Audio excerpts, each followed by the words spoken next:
안녕하세요. 김성길 목사와 함께하는 GTS 말씀 묵상 시간입니다. 네, 오늘은 두 번째 주간에 17권의 두 번째 주간에 오늘 여섯째 날 묵상이 되겠습니다. 여섯째 날 묵상의 주제는 배우고 응용하기입니다. 오늘도 하나님의 말씀 속에서 뭔가를 배우고 생활 속에서 그것을 활용해 보시기 바랍니다. 또 우리가 가진 재능, 지식, 이 모든 것들을 배우고 응용하는 것이 아주 중요한 일이죠. 그냥 가지고 있으면은 열매가 없지만은 배운 것들을 응용할 때 좋은 열매들을 맺습니다. 자, 오늘도 그림을 먼저 정리를 해보겠습니다. 자, 이 그림을 보시고 제목도 정해보시고 느끼는 것도 적어보시기 바랍니다. 자, 저는 먼저 제목을 더러운 옷을 벗고 새 옷을 입자 이렇게 적었어요. 더러운 옷을 벗고 새 옷을 입자. 그리고 느껴지는 것은 세 가지를 적었는데요. 신앙은 옛것을 벗고 새 것으로 갈아입는 것이다. 두 번째는 새 것으로 갈아입을 때 행복하다. 그렇죠. 냄새나는 더러운 옷을 입고 있으면 불행합니다. 기분도 나쁘고. 그런데 새 것으로 바꿔 입으면 아주 기분 좋고 행복하죠. 세 번째, 예수 안에 있는 자들은 새로운 변화를 만들게 된다. 네. 예수 안에 있으면 새롭게 되는 거죠. 늘 그분의 말씀을 듣고 그분의 감동을 받고 영감을 얻고 그러면 새로운 것들을 자꾸 이렇게 만들어 가게 되는 거예요. 자, 두 번째는 분석입니다. 보이는 것과 보이지 않는 것 찾기가 되겠습니다. 눈에 보이는 것은 우선 위에 기록되어 있는 말씀, 에베소서 4장 22절로 24절 기록되어 있고요. 또 더러운 옷이 한쪽에 있고 냄새가 나는 표시가 있습니다. 또 이제 그 다음에 이쪽은 이제 깨끗한 옷이 있고 새 옷을 입고 기뻐하는 아이가 있습니다. 그리고 여기서 나오는 향기들이 있죠. 그리고 음표가 있습니다. 기분 좋으니까. 빛도 비치고 그리고 작은 글씨가 있습니다. 자, 보이지 않는 부분에는 뭐가 있을까요? 우선은 새 옷으로 갈아입은 이 아이의 마음이 아주 기분 좋은 마음이 있겠죠. 그리고 이것을 누가 주었을까? 그리고 왜 갈아입었을까? 갈아입은 결과는 어떻게 될까? 이런 것들이 숨겨져 있는 원인, 또 이유, 특징 이런 것들입니다. 세 번째입니다. 그림에서 가장 중요한 것은 무엇인가요? 옛 것을 벗고 새 것으로 갈아입기가 되겠습니다. 이 옛것, 참 냄새나는 옛것. 우리가 이렇게 갈아입었어도 가끔 옛것이 나타날 때가 있어요. 옛 성품, 옛 인격, 옛 언어, 옛 삶의 자세 이런 것들. 그러고 나면 기분이 별로 안 좋죠. 냄새나고. 새 옷을 입으면 새로운 인격, 새로운 언어, 새로운 비전, 새로운 인간관계 이런 것들이 나오면 굉장히 기분 좋습니다. 자, 연상법 훈련하기입니다. 자, 이것을 보면서 떠오르는 성경 구절이나 어떤 사건이나 어떤 사람이나 이런 거 있으면은 적어 보시면 됩니다. 저는 에베소서 4장 20절로 24절 본문 말씀이에요. 옛사람을 벗어버리고 새사람을 입으라. 자, 그리고 고린도서 5장 17절 바울 사도가 그리스도 안에서 새로운 피조물이 되었다. 그리고 이제 옛것을 벗고 또 새것을 입은 성경의 인물들이 있죠. 우선 여리고성의 기생 랍. 전에는 기생으로 살면서 정말 괴로운 인생 살았지만 이제 이스라엘을 따라가면서 하나님을 선택하면서 새로운 삶이 시작이 됩니다. 그래서 메시아의 조상이 되죠. 자, 룻도 마찬가지입니다. 룻이라고 하는 여인. 자기들의 고향에 살면서 이스라엘 사람과 결혼했는데 남편 일찍 죽고 그리고 났는데 나중에 이거 싹 버리고 그리고 시어머니 따라서 베들레헴으로 갑니다. 거기 가서 새로운 삶이 펼쳐지기 시작을 하는 거죠. 우리가 새로운 선택을 하면 새로운 결과를 맞이하게 되는 거죠. 자, 새롭게 변화해 갈 때, 은혜도 있고, 기쁨도 있고, 축복의 열매도 있습니다. 때로는 하나님의 은혜와 축복이 옛 생활이 가로막을 때도 많이 있거든요. 자, 다섯 번째는 상상력 키우기입니다. 이 그림을 가운데 두시고, 앞에는 더러운 옷을 입은 사람에 대해서 그려볼 수 있을 것 같고요. 앞에는 더러운 옷을 입고 막 짜증내고 하는 그런 사람. 그 다음에 이제 이걸 갈아입었어요. 그리고 난 다음에는 새 옷을 입은 사람의 삶의 모습을 그려볼 수 있을 것 같습니다. 자, 미래를 어떻게 살고 싶은가요? 그렇다면 지금 무엇을 해야 할까요? 오늘도 저는 또 적어봤습니다. 나는 이렇게 살아간다. 지금도 살고 미래도 이렇게 살고. 여러분들도 한번 적어보십시오. 자, 오늘 본문 말씀 읽어보죠. 오늘 6째 날입니다. 오늘쯤이면은 내용의 흐름과 어느 만큼은 다 이제 외울 수가 있게 되셨을 거예요. GTS의 가장 큰 장점 중에 하나는 말씀을 많이 외울 수 있다는 데 있습니다. 자, 4, 3, 5의 구조가 있죠. 4는 성장, 3은 이방인, 그 다음에 뒤에 5는 옛사람 벗어버리고 새사람 입는 것입니다. 자, 이렇게 구조의 흐름을 먼저 외우고 나면은 그 다음에 내용 하나하나를 이렇게 읽을 때마다 조금 더 생각해보고 그러면 다 외울 수가 있게 되는 거죠. 자, 읽어보겠습니다. 우리가 다 하나님의 아들을 믿는 것과 아는 것에 하나가 되어 그리스도의 장성한 분량이 충만한 데까지 이르니 이는 우리가 이제부터 어린아이가 되지 아니하여 사람의 속임수와 간사한 유혹에 빠져 온갖 교훈의 풍조에 밀려 요동하지 않게 하려 함이라. 오직 사랑 안에서 참된 것을 하여 범사에 그에까지 자랄지라. 그는 머리니 곧 그리스도라. 그에게서 온몸이 각 마디를 통하여 도움을 받음으로 연결되고 결합되어 각 지체의 분량대로 역사하여 그 몸을 자라게 하며 사랑 안에서 스스로 세우느니라. 그러므로 내가 이것을 말하여 주 안에서 증언하노니 이제부터 너희는 이방인이 그 마음에 허망한 것으로 행함같이 행하지 말라. 그들의 총명이 어두워지고 그들 가운데 있는 무지함과 그들의 마음이 굳어짐으로 말미암아 하나님의 생명에서 떠나 있도다. 그들이 감각 없는 자가 되어 자신을 방탕에 방임하여 모든 더러운 것을 욕심으로 행하되 오직 너희는 그리스도를 그같이 배우지 아니하였느니라. 진리가 예수 안에 있는 것 같이 너희가 참으로 그에게서 듣고 또한 그 안에서 가르침을 받았을진데 너희는 유혹의 욕심을 따라 썩어져가는 구습을 따르는 옛사람을 벗어버리고 오직 너희의 심령이 새롭게 되어 하나님을 따라 의와 진리의 거룩함으로 지으심을 받은 새 사람을 입으라. 아멘. 자, 어제 감사한 일들 또 오늘 감사한 일들 적어 보시기 바랍니다. 자, 첫 번째 질문입니다. 한 주간 동안 본문에서 응용해 본 내용은 무엇인가요? 네, 저는 제일 많이 생각해 본 거 적었어요. 우선 성장, 그리고 옛 것을 벗고 새 것으로 바꿔가야 한다. 이거는 어느 한 번 하고 끝나는 일이 아니에요. 계속 성장해 가고 계속 새로운 변화를 만들어 가야 합니다. 이게 행복인 것 같아요. 네. 뭐 하나 아는 것만 또 내가 잘하는 것만 내가 할 수 있는 동안만 하고 끝나버리면 인생이 너무 허무해져요.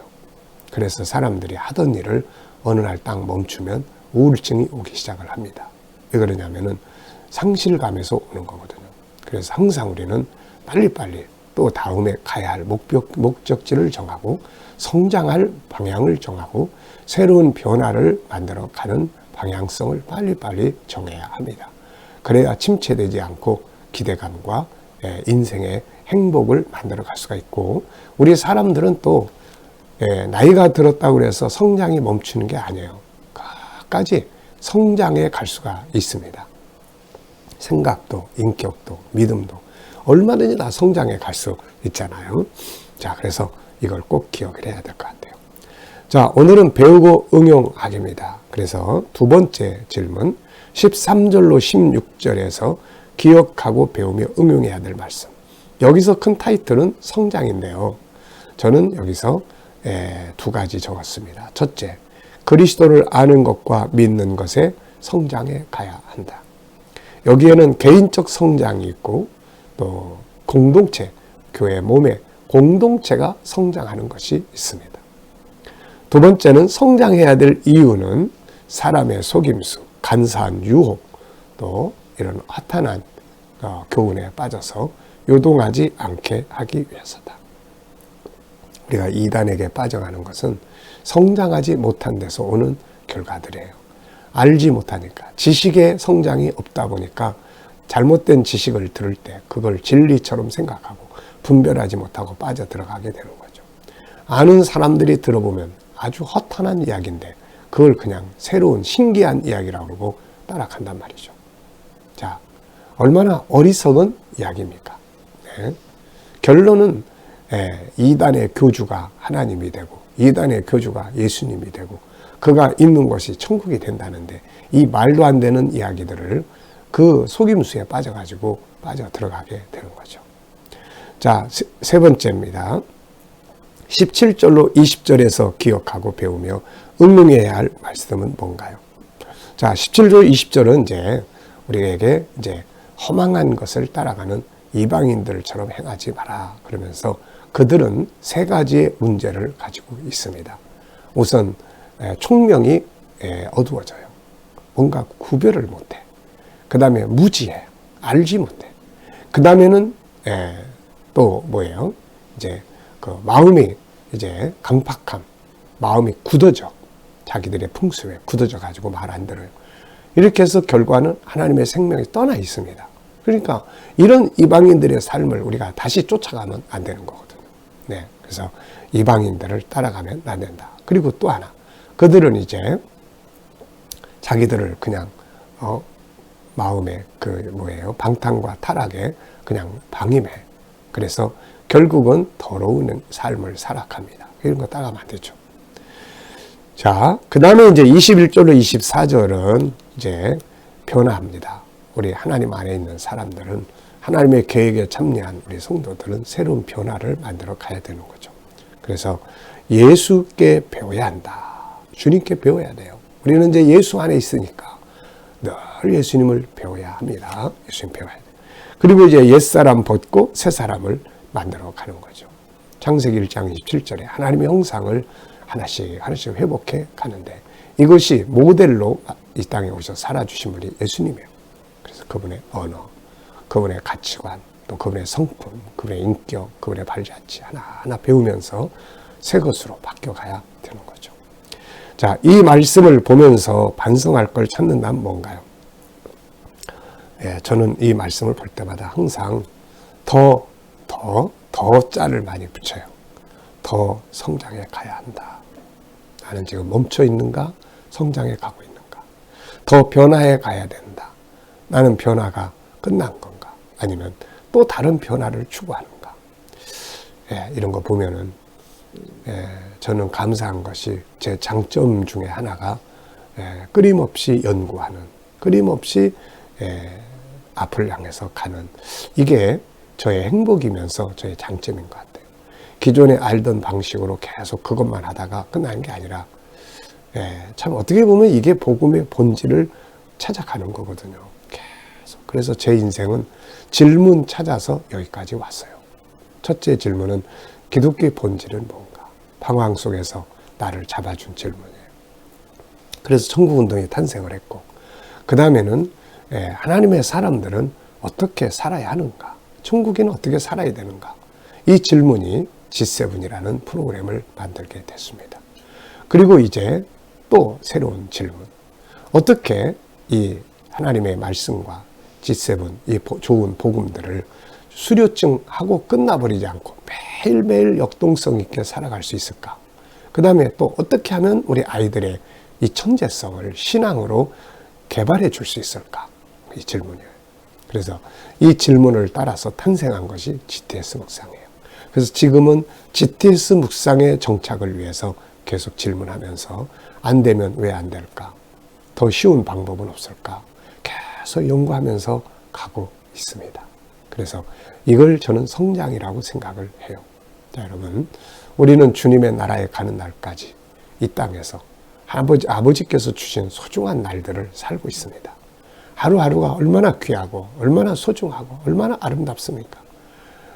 우리가 이 세상에서의 삶은 여기서 살다가 이제 주님 나라에 부름받으면 끝나는 거예요. 더 이상 없어요. 그래서 이 땅의 삶을 소중하게 살면서 끊임없이 성숙해가는 삶을 만들어야 합니다. 자, 질문 만들어 보겠습니다. 21절 24절에서의 질문이에요. 옛사람 벗어버리고 새사람 입어야 되는 내용인데요. 자, 두 가지 질문을 이렇게 적었습니다. 첫째, 우리가 변화하기 위해 필요한 건 뭔가? 우리가 변화를 해야 돼요. 그리고 새로운 옛것 벗고 새 옷을 입어야 되는데 그렇게 하기 위해서는 여기 두 가지를 이야기를 해요. 하나는 그리스도 안에 있어야 된다. 또 하나는 그리스도께 배워야 된다. 그분의 가르침을 받아야 된다. 말씀, 그분의 발자취, 그분의 삶, 그분의 인격 다 배워야 되는 거예요. 그러면 옛것에서부터 하나씩 빠져나오게 됩니다. 두 번째입니다. 우리가 그리스도께 배운 자들이 해야 할 일은 뭔가? 이제 새 것으로 바뀌어가는 거죠. 어쩌면 이거는 그리스도께 열심히 배우다 보면은 저절로 만들어져 가는 부분이 많이 있습니다. 자, 어제부터 오늘 내일까지의 기도문은 EQ 기도문, 감성재능, 관계를 위한 기도문입니다.